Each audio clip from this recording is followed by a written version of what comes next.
مقام ولایت ملدا کیویں اللہ تعالیٰ کہیں کو ولی بنے دا کیویں اپنا قرب عطا کیویں کریں گے اے کیا کوئی وظیفہ ہے کوئی ورد ہے جڑا ایک تہوار کروں تو اگلی تہوار انسان پیر بن ونجے اے کیا کوئی عمل ہے کوئی سبق ہے کوئی درس ہے جڑا انسان یاد کرے اگلی تہوار پیر بن ونجے نہیں میاں اے ہک جد و جہد والذین جاہدوا فینا لنہدینہم سبلنا کہ او لوگ ہیں جڑے اللہ تعالیٰ دی بارگاہ دے اندر مجاہدہ کریں جڑے شب و روز اللہ تعالیٰ دی عبادت کریں جڑے اللہ تعالیٰ کو راضی کرنے دی کوشش کریں جڑی شریعت دی تابعداری کریں جڑے شریعت کو اپنے سامنے رکھ دیں ہر عمل ہر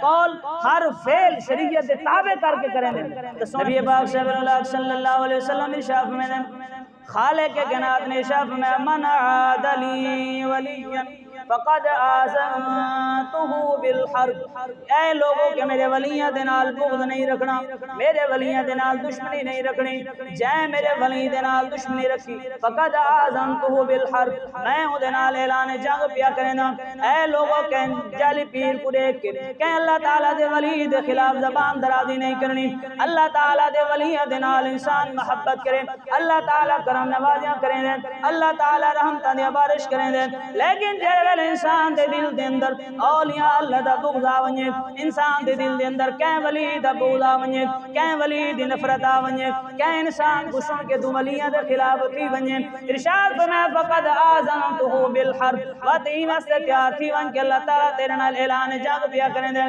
سونے محبوب علیہ السلام نے ارشاد فرمایا اللہ اعلان پیا کریں دے کہ ولی بندا کیویں سونے محبوب علیہ السلام نے ارشاد فرمایا کہ خالق کائنات اعلان کریں دے انسان سب تو زیادہ اللہ دے قریب فرائض دی ادائیگی دے نال بن دے انسان جڑے ویلے فرائض پابندی دے نال ادا کریں دے اللہ او کو اپنا قرب عطا فرما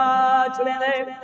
انسان فرائض ادا کرن دے نال اللہ تعالیٰ دے قریب تھیویں دے ہن اے جملہ بھی بڑا قابل توجہ ہے میں جڑے جملہ تہاڈے سامنے رکھے کہ شریعت دا انسان تابعدار ہوسی تا انسان مقام ولایت تے پہنچی تا انسان مسند ولایت تے وائے سکدا ہے اگر انسان شریعت دا تابعدار نہیں انسان دے فرائض پورے نہیں انسان دے کہ قرآن نہیں پڑھ سکدا انسان دی ہدایت دا سب تو بڑا منبع اللہ تعالیٰ نے قرآن عطا فرمایا اگر انسان قرآن دی دو آیات دا ترجمہ نہیں کر سکدا او کو مصطفیٰ دے فرامین پڑھن دا نہیں آندا مصطفیٰ دی شریعت کو جاندا نہیں او کوئی پیر نہیں پیر واسطے ضروری ہے کہ شریعت دا عالم بھی ہوئے شریعت دا تابعدار بھی ہوئے نوافل بھی ادا کریں دا ہوئے فرائض بھی ادا کریں دا ہوئے سونے محبوب علیہ السلام نے ارشاد فرمایا جڑے ویلے انسان نوافل ادا کریں دے خالق کائنات دا قرب حاصل کر گندا بس اللہ تعالیٰ او دی نگاہاں دے اندر اپنا نور عطا فرما چھڑیں دے دیکھن والی اکھ ولی دیوں دی